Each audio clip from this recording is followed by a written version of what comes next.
विश्वाची प्रेमकथा भाग 2 लेखिका Radha Cherry. Are you doing this for my attention? विश्वजितने चिडून विचारलं. नो, ॲब्सोल्युटली नॉट सर, ती घाबरून म्हणाली. पूर्ण वाक्य होईपर्यंत मान नाहीमध्ये हलवत होती. इतका बेजबाबदारपणा? अशी ट्रेनिंग दिलेली आहे का तुम्हाला, मिस जे कोणी आहात तुम्ही? विश्वजितने तिला रागवलं. तारा, ती म्हणाली. व्हॉट? त्याला कळलं नाही. त्याने प्रश्नार्थक चेहऱ्याने विचारलं. तारा, माझं नाव सांगितलं. तारा देसाई, ती म्हणाली. व्हॉट एव्हर, तो डोळे फिरवत म्हणाला. असं जर पॅसेंजर सोबत वागत राहिलात तर तुमच्यामुळे तुम्ही प्रिन्स क्रूज लाईनचं नाव खराब कराल. तो अजूनही चिडलेलाच होता. बरोबर होतं त्याचं. तो होता म्हणून रागावून गप्प बसला असता.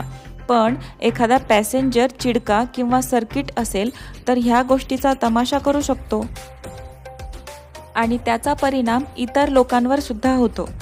सॉरी सर, पुन्हा असं नाही होणार, ती खाली मान घालून म्हणाली. याचसाठी त्याने त्याची स्वतःची क्रूज लाईन असून सुद्धा सगळ्यात खालच्या स्तरावर काम करायला सुरुवात केली होती आणि आता तो कॅप्टन या पदापर्यंत पोहोचला होता.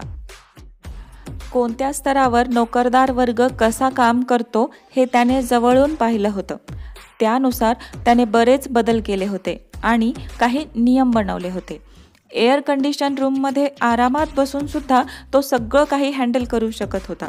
पण त्याला मैदानात उतरून काम करायचं होतं. त्याच्या क्रूज लाईनमध्ये काम करणाऱ्या सगळ्या ऑफिसर्स आणि बाकीच्या क्रू मेंबर्ससमोर एक आदर्श ठेवायचा होता. त्यात तो बऱ्याच अंशी सफल आणि यशस्वी झाला होता. He wanted everything to be perfect. म्हणूनच तो स्वतः दिवसेंदिवस जास्त परफेक्ट होत चालला होता. क्रूजवर राहिल्यामुळे त्याला प्रत्येक वेळी बऱ्याच बारीक सारीक गोष्टी कळायच्या.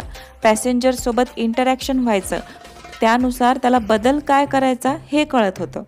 कपलसाठी जास्तीत जास्त प्रायव्हसी, लहान मुलांची सेफ्टी आणि वयस्कर लोकांसाठी वेगळं मनोरंजन. जगण्याची नवी उमेद जागवणारे प्रोग्राम्स अरेंज केले जायचे. या सगळ्या गोष्टी प्रिन्स क्रूज लाईनला इतर क्रूज लाईनपासून वेगळं बनवत होत्या. त्याचं पूर्ण श्रेय हे विश्वजितला जात होतं. वर्षभरातून 2 वेळा तो क्रूज शिपवर कॅप्टन म्हणून काम करायचा, म्हणजे एकूण 6 महिने, आणि उरलेले 6 महिने तो क्रूज लाईनचा बिझनेस सांभाळायचा. ह्या वर्षातली ही त्याची पहिलीच ट्रीप होती आणि ताराची नोकरी लागल्यानंतरची ही पहिली ट्रीप होती. काही शेवटचे दिवस उरले होते ह्या ट्रीपचे आणि तिच्याकडून ही कॉफीवाली चूक झाली. एवढे दिवस चांगलं काम केलं आणि आता शेवटी घाण करून ठेवली आपण, असं वाटलं तिला. ती विचारात असताना तिच्या हातात धपकन काहीतरी येऊन पडलं. तिने पाहिलं तेच शिंतोडे उडालेले टी-शर्ट होतं. तिने समोर पाहिलं. ओ माय, सलमानला सुद्धा लाजवेल असा शर्टलेस सीन दिला होता त्याने. गो अँड वॉश देम, तो मोबाईलमध्ये काहीतरी बघत म्हणाला. तो तिला रागात बोलला पण मोबाईलवर काहीतरी हसत टाईप करत होता. पण बरं झालं तिच्याकडे बघत तो बोलला नाही. जर तसं केलं असतं तर तिने पुन्हा शिव्या खाल्ल्या असत्या, कारण ती त्याच्या अर्धनग्न शरीराकडे टक लावून बघत होती. वासना नव्हती तिच्या बघण्यात, पण असे 6 पॅक्स रिअलमध्ये, तेही एवढ्या जवळून पहिल्यांदा बघत होती. गो, तो मोबाईलमध्ये बघतच म्हणाला. अजूनही त्याच्या मोबाईल स्क्रीनकडे पाहत किंचित हसत होता. बहुतेक कोणाचा तरी फोटो पाहत होता तो. नक्कीच त्याच्या गर्लफ्रेंडचा फोटो पाहत असणार. तिला माहीत होतं, सगळ्यांनाच माहीत होतं, त्याला गर्लफ्रेंड आहे, ते लग्न करणार आहे. ती कोण आहे हे सुद्धा सगळ्यांना माहीत होतं. प्रिन्स क्रूज लाईनची एक नावाजलेली नेव्हिगेशन ऑफिसर मिस मनवा शेट्टी. ताराने त्याला एक नजर पाहिलं, मग ती तिथून निघून गेली. त्याचे कपडे घेऊन वॉशिंग एरियामध्ये गेली. आजूबाजूला पाहिलं. नक्की आपल्याला कोणी बघत नाही ना, म्हणून कोणीच पाहत नाही याची खात्री झाल्यानंतर तिने हळूच तो टी-शर्ट स्वतःच्या नाकाजवळ धरला. इम्पेरियल मॅजेस्टीचा तो अतुलनीय सुगंध नाकात भरून घेतला. वाव, काय आहे हे देवा, आज तू माझ्या नाकाचे पारणे फेडलीस. तारा वर आकाशाकडे बघत म्हणाली. त्या परफ्यूमचा सुगंध घेण्यासाठी ती रोज त्याचे कपडे धुवून द्यायला तयार झाली असती. पण ते तिचं काम नव्हतं. अशी शिक्षासुद्धा रोज स्वीकारायला तयार झाली असती ती. पण मग त्याने नोकरीवरून नक्कीच काढून टाकलं असतं. तिने वेळ घेऊन ते कपडे स्वच्छ केले, कडक इस्त्री केली. ते कपडे अतिशय काळजीपूर्वक हातात धरून ती त्याच्या केबिनकडे गेली. दार उघडच होतं, तरी ती नॉक करणार होती. पण त्याआधीच तिच्या कानावर त्याचे शब्द पडले. Love you too sweetheart, missing you badly. तो अगदी गुंग झालेला होता कॉलवर बोलण्यात. डोळे बंद करून बोलत होता तो. अजूनही त्याने शर्ट घातलेलं नव्हतं. मनवाच्या प्रेमात तो किती आकंठ बुडालेला आहे हे त्यावरूनच दिसत होतं. त्याचं ते प्रेमळ बोलणं ऐकून तिने लगेच मान खाली घातली आणि दार वाजवलं. नाहीतर त्याला वाटलं असतं की ती त्याचं बोलणं ऐकते. येस, त्याने कानाचा मोबाईल बाजूला करत विचारलं. कपडे, ती नजर चुकवत म्हणाली. तिथे ठेव, तो म्हणाला आणि परत डोळे बंद करून घेतले. आता बहुतेक मनवा बोलत असेल म्हणून तो फक्त करत होता. त्याचा तो आवाज सुद्धा तिला खूप आकर्षक वाटला. पण तिला आता तिथून जाणं भाग होतं. तिचं शरीर तर तिथून बाहेर गेलं होतं, पण मन मात्र तिथेच ठेवून आली होती ती, त्या पुरुषाजवळ जो आधीच दुसऱ्या कोणाच्या मनाचा राजा झालेला होता. तिला माहीत होतं तो आपला होऊ शकत नाही.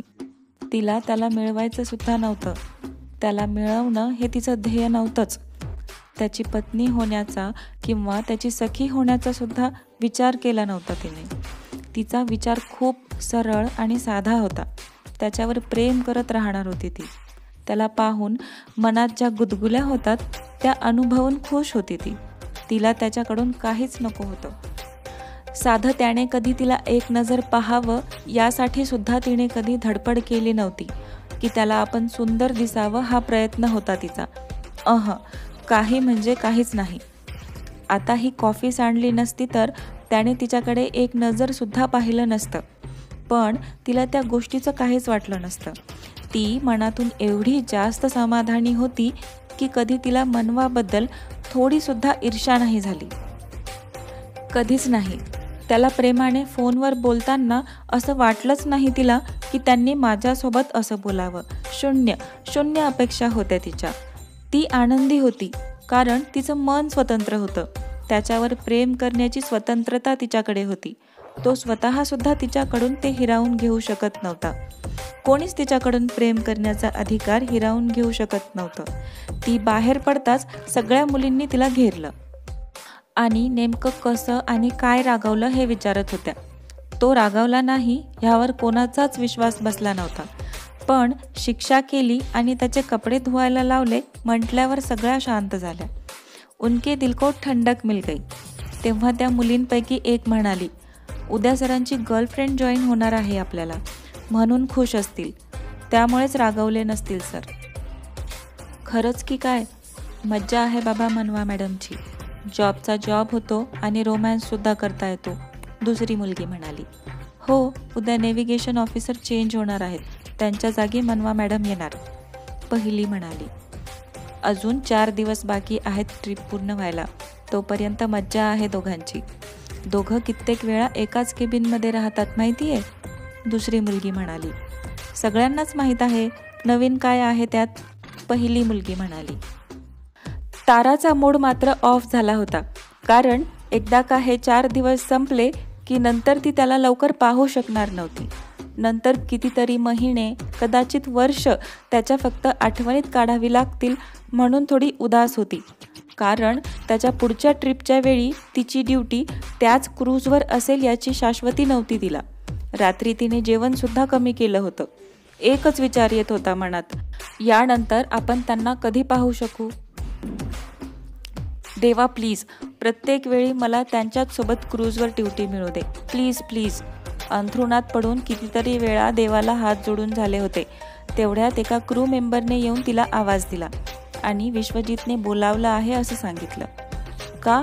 मला का बोलवत आहेत? ताराने घाबरून विचारलं. माहीत नाही, दुपारी जिने कॉफी सांडली त्या मुलीला बोलाव म्हणाले. अजून काही चूक केली का तू? त्या व्यक्तीने विचारलं. नाही तर, मी काहीच केलं नाही. ती अजूनही घाबरलेली होती. जर केली असेल तर आता तुझं काही खरं नाही. ही तिसरी वेळ असेल तुझी चूक करण्याची, एका दिवसातली तिसरी वेळ. त्याच्या बोलण्याने तिला जास्तच टेन्शन आलं. एक आवंढा गिळून तिने विश्वजितच्या केबिनचं दार वाजवलं. कम, तो म्हणाला. ती आत गेली. तो टेबलवर असलेल्या एका पेपरकडे लक्ष देऊन बघत होता. सर, तुम्ही बोलावलं? ती बारीक आवाजात म्हणाली. जेवण केलं नाही का तुम्ही? जरा मोठ्याने बोला, तो म्हणाला. सर, तुम्ही बोलावलं मला? यावेळी थोडं मोठ्याने बोलली ती. हो, दुपारी जशी कॉफी बनवली होती तशीच कॉफी बनवा. त्याने एक नजर पाहिलं असेल तिच्याकडे, परत त्या पेपरमध्ये लक्ष घातलं. यांनी कॉफी बनवण्यासाठी बोलावलं मला? माझ्या हातची कॉफी आवडली असेल का यांना? आवडलीच असेल म्हणून तर खास मलाच बनवायला सांगत आहेत. मी पण वेडीच आहे, उगाच घाबरत होते. तिने कॉफी बनवायला घेतली. थोडी लपवून बनवत होती, कारण तिची रेसिपी वेगळी म्हणजे जगावेगळी होती. त्याला ज्या दिवशी तिच्या कॉफीची रेसिपी समजेल तेव्हा दोनच गोष्टी होणार होत्या. एक तर तो पोट धरून हसणार होता किंवा तिच्या कानाचे पडदे फाटेपर्यंत रागवणार होता. कॉफी बनवून झाल्यानंतर तिने कप त्याच्या समोर धरला. सर, कॉफी तयार आहे, ती म्हणाली. Keep it here. त्याने हाताने इशारा करत तो कप त्याच्या उजव्या बाजूच्या टेबलवर ठेवायला सांगितला. ह्यावेळी तिने तो कप हळू ठेवला, जेणेकरून कप ठेवण्याचा आवाजसुद्धा यायला नको. Sir, anything else?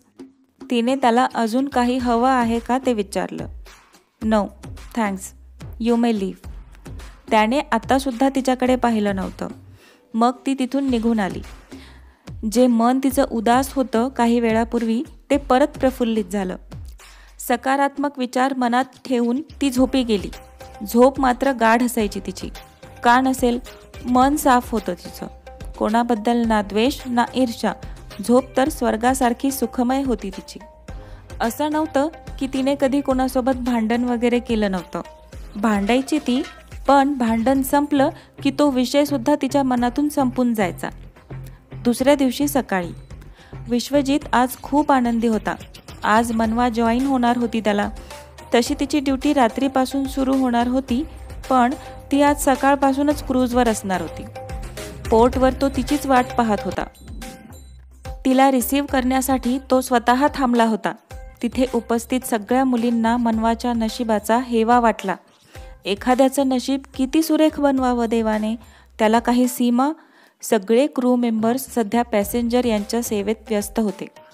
आत्ताच ताराचं काम पूर्ण झालं होतं आणि तिने मोठा श्वास घेतला आणि तसंच धरून ठेवला, कारण समोरून तो येताना दिसला. अतिशय उत्साही वाटत होता.